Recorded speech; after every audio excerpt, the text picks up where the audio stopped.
If you think the world is a meritocracy where the smartest and hardest working people naturally rise to the top, you've already lost the game. Most of you were told that a growth mindset and resilience are the keys to the vault. That's a lie sold to the masses to keep them busy while the real players run the board. The truth is much colder and more calculated. The top 1% don't play by the rules of fairness. They play by the rules of power. Today, we're going to look at the question of success through a lens most people are too afraid to use, the lens of Niccolo Machiavelli.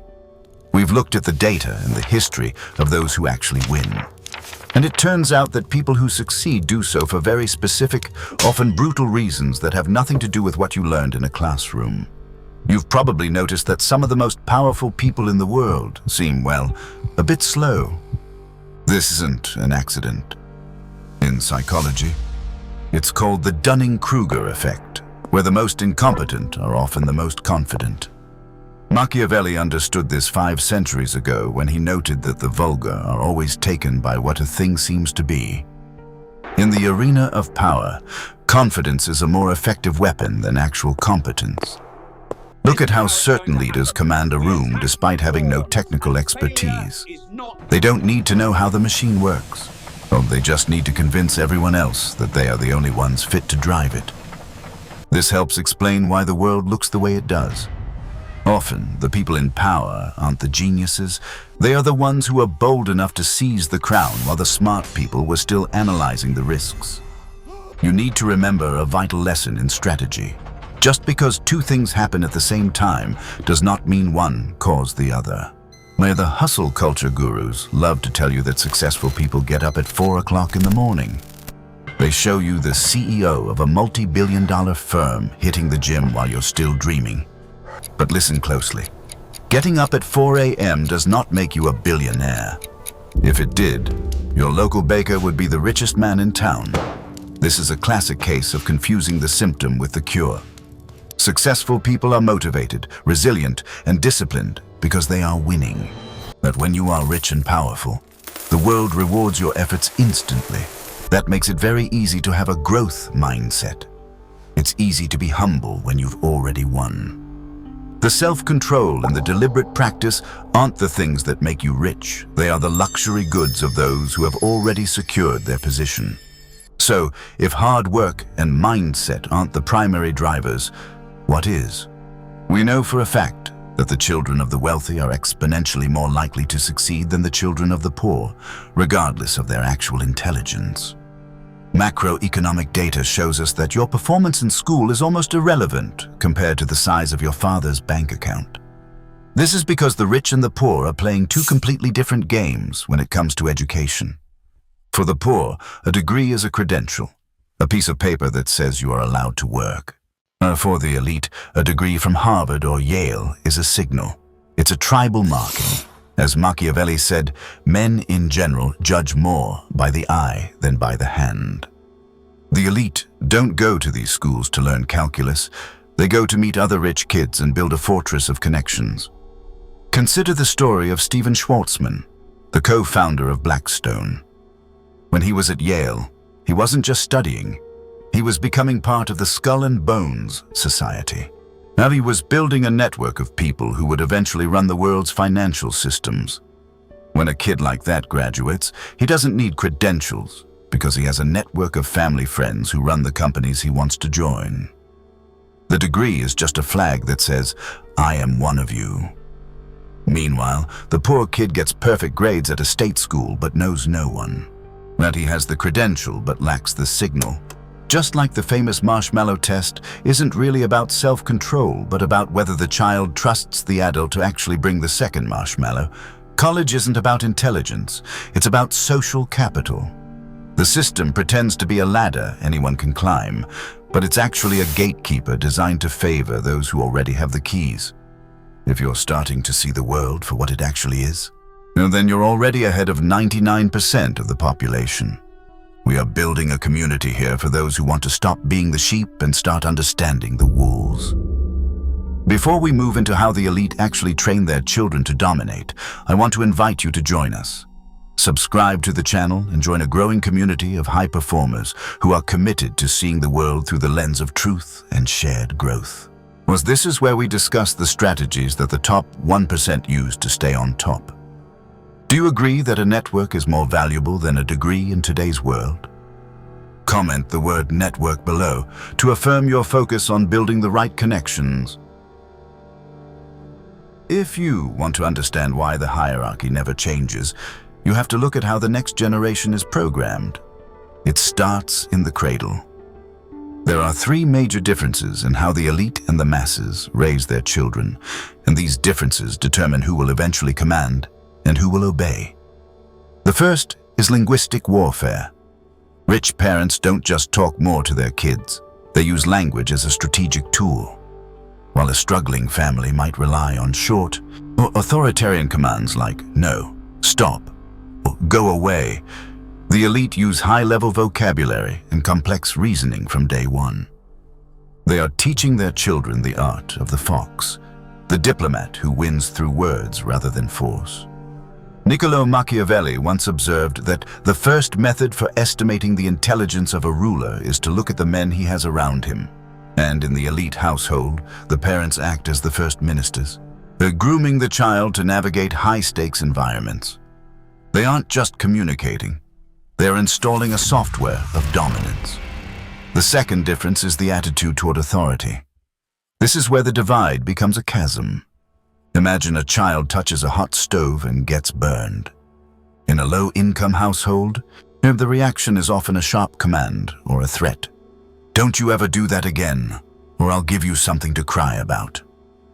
The lesson the child learns is that authority is a source of pain and fear, and the only way to survive is to stay invisible. But in an elite household, that same mistake becomes a seminar on cause and effect. The parent explains the physics of the burn, the consequences for the family's schedule, and how to avoid the pain next time.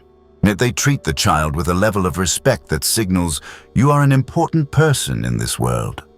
This child grows up believing the world is a safe laboratory where they are respected, while the other child grows up believing the world is a dangerous cage where they must be afraid of those in charge. This psychological programming carries right into the school system. When a child from a wealthy background walks into a classroom, they don't see a warden, they see a senior partner. They smile, they engage, and they negotiate with the teacher. They've been trained to view authority as something that can be managed and befriended.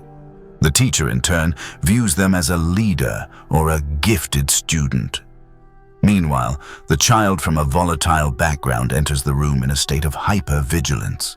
They don't smile, they stay guarded. To the teacher, this looks like a problem child or a lack of interest. In reality, the child is just applying the survival strategies they learned at home. Machiavelli noted that men are so simple and yield so much to immediate necessity. And for the child of the masses, the immediate necessity is to avoid the wrath of those in power. Before we dive deeper into the third major difference, the one that actually dictates who takes the biggest risks, I'd like you to pause for a second. Think about your own upbringing or the environments you see every day. How did the way you were spoken to as a child shape how you view your boss or the authorities in your life today? Take a moment to share a reflection in the comments on how your early environment influenced your current level of confidence or your willingness to challenge the status quo. The third and perhaps most vital difference is the gap between stability and volatility. For the 1%, money is a tool that allows them to keep their word. If an elite parent promises a vacation to a private island or a specific reward for a good grade, that promise is almost always kept. This builds a deep sense of trust in the future. The child learns that if they delay gratification, the reward will actually be there. This is what the marshmallow test actually measures.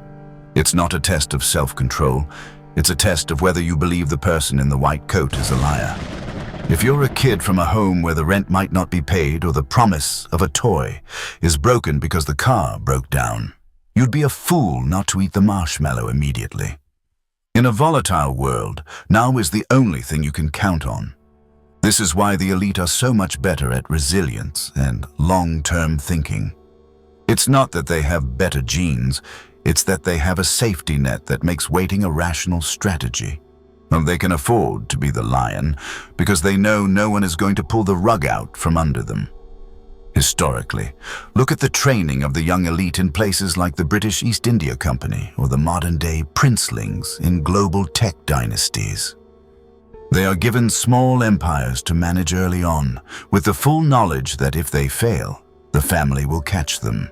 Well, this stability allows them to develop a high-risk tolerance that the average person simply cannot replicate without risking total ruin.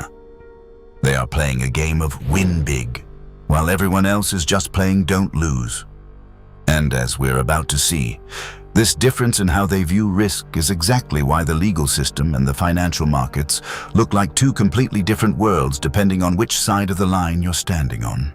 Do you think the marshmallow test is a fair way to judge a child's future success, or is it just a measure of their family's bank account? Comment the word stability below to show you understand the real foundation of long-term strategy. Once you understand that the elite are raised to be negotiators while the masses are raised to be subjects, you begin to see why society operates under two completely different sets of rules. Machiavelli famously wrote that justice is the interest of the stronger. He wasn't being poetic, he was being literal. In our modern world, we have two distinct justice systems that rarely, if ever, overlap. If you are a member of the 1% and you commit a crime, then it's usually a sophisticated crime, financial fraud, tax evasion, or perhaps an environmental violation that poisons a river. When these things come to light, the perpetrator doesn't face a SWAT team. They face a boardroom. Their lawyers, who are their classmates at those elite signaling schools, negotiate a settlement. They pay a fine, which is often just a small percentage of the profit they made from the crime, and everyone moves on. No one goes to jail. No one loses their status. But if you are poor and you commit a crime, the world is far less forgiving. You're dealing with street crimes, theft, drug possession, or assault. For these, there is no negotiation. There is only the hammer of the law. You get arrested, you can't afford bail, and you're forced into a plea deal by a public defender who doesn't even know your middle name. The mandatory minimum sentences ensure the judge has no choice but to lock you away. One mistake, and your life is functionally over. This disparity reinforces the lesson learned in childhood. Authority for the poor is a trap to be avoided, while authority for the rich is a partner to be managed. This is why the CEO of a company like Purdue Pharma can oversee an entire opioid crisis and never see the inside of a cell, while a kid selling a few grams on a street corner gets a decade in prison. The system isn't broken. It is functioning exactly as intended to protect the assets of the powerful. Well, this brings us to the great myth of taking risks. We're told that fortune favors the bold, but Machiavelli knew that boldness is only a virtue when you can afford the consequences of failure. Risk-taking is a luxury. If you're wealthy, you can fail forward. You can start a tech company, burn through $10 million of venture capital, and when it collapses, you just move on to the next project or take a high-paying consulting gig at your uncle's firm. Your lifestyle doesn't change. But for the average person, a risk isn't a strategic move. It's a threat to survival. One bad business venture doesn't just mean a lesson learned. It means homelessness. It means your children don't eat. When people ask why the poor aren't more entrepreneurial, they are ignoring the fact that the poor are actually the most rational people on earth. They play it safe because they have no safety net. Well, consider the story of a modern high performer who didn't come from money but understood these rules. Howard Schultz, the man who built Starbucks. He didn't just take a risk in a vacuum.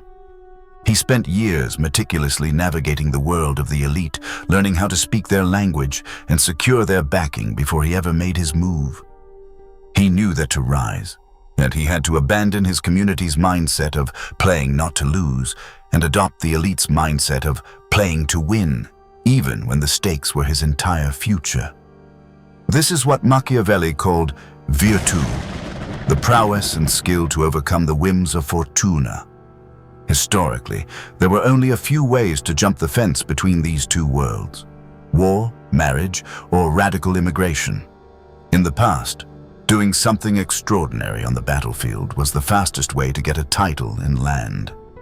Today, that war is often found in the cutthroat world of global immigration.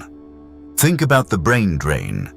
The most ambitious, most aggressive people in struggling nations leave everything behind to move to places like the United States. They take the ultimate risk, abandoning their community to try their luck in a system that offers more mobility. This is a cold, Machiavellian move. They are choosing their own success over the stability of their homeland. These are the people who become the 1% of the immigrant class because they possess the three things you need to break the cycle: extreme individualism, massive ambition, and a high tolerance for the kind of risk that would paralyze a normal person. Before we move on to how the elite use meritocracy as a psychological weapon to keep you in your place, I want to hear from you. Have you ever been in a situation where you wanted to take a big risk but felt held back by the lack of a safety net? Share your story in the comments about a time you had to choose between playing it safe and taking a lion's leap. Does the current system actually punish the crime, or does it just punish the person? Comment the word justice below if you believe the rules should be the same for everyone, regardless of their bank account. If you want to maintain a hierarchy where a tiny fraction of the population holds all the keys, you can't just rule by force. Machiavelli taught that a prince who is feared but not hated is safe. But a prince who can convince the people that his rule is just is invincible. This is where the myth of meritocracy comes in. It is the ultimate psychological anchor. We are told that we live in a fair system where talent and hard work are the only variables that matter. Now, this belief is the glue that holds the entire structure together. For the rich, believing in meritocracy is a psychological necessity. If they admit that they only succeeded because of their emerald mine connections, their Ivy League signaling, or the safety nets their parents provided, then their wealth is illegitimate. They need to believe they are self-made geniuses because it allows them to look in the mirror and feel like they deserve every cent. Take a hard look at the self-made gods of our era. We are told Elon Musk built his empire from nothing, but we rarely talk about the emerald mine in South Africa or the elite private schooling that allowed him to take massive risks with a safety net underneath. We hear that Bill Gates started Microsoft in a garage after dropping out of Harvard, but we forget that his mother sat on the board of United Way with the CEO of IBM. That connection is what secured the contract that built his empire. Except these aren't just stories of hard work. They are stories of virtù meeting massive, unearned fortuna. Machiavelli understood that fortune is the arbiter of one half of our actions, but she still leaves us to direct the other half. The elite are simply positioned in a way that when luck strikes, they are the only ones standing in the right place to catch it. But the most insidious part of this myth isn't what it does for the rich. It's what it does to the poor. Well, when you believe the system is fair, you internalize your failure. If you aren't rich, the logic of meritocracy says it's because you aren't smart enough, fast enough, or hard-working enough. You blame yourself instead of looking at the rigged board. This keeps the masses from ever flipping the table. Instead of demanding a change to the rules, they just keep trying to work harder at a game they were never meant to win. This is how the system stays in a state of equilibrium. The rich feel no guilt, and the poor feel no righteous anger. Everyone stays in their lane, believing their position is earned, while the hierarchy reproduces itself generation after generation. If you've made it this far, you're starting to see the invisible walls that keep most people trapped. This channel isn't for those who want to hear comfortable lies. It's for the few who are ready to accept the cold reality of power and use that knowledge to change their trajectory. We are building something different here. A brotherhood of thinkers who value strategy over hope and truth over tradition. I invite you to subscribe right now and join a growing community of high performers who are committed to mastering the rules of the game so they can finally stop being the pawns. Together, we are building a tribe dedicated to shared growth and the long-term pursuit of genuine success. Success isn't about being a good person according to the rules written by those who already have everything. It's about understanding the mechanics of the world as it actually exists. It's about positioning yourself where luck can find you and building the network that acts as your fortress. I want you to take a moment and reflect on the meritocracy you've been sold. Share a reflection in the comments. Knowing what you know now about how the elite actually operate, well, what is one rule of success you are going to stop following today? Let's get a discussion going about how we can start playing the real game. The world belongs to those who see it for what it is, not what they wish it to be. If you're ready to stop blaming yourself and start strategizing like a prince, then you're exactly where you need to be. Stay sharp, stay calculated, and never forget that in the game of wealth, the only thing more valuable than money is the truth about how it's actually made.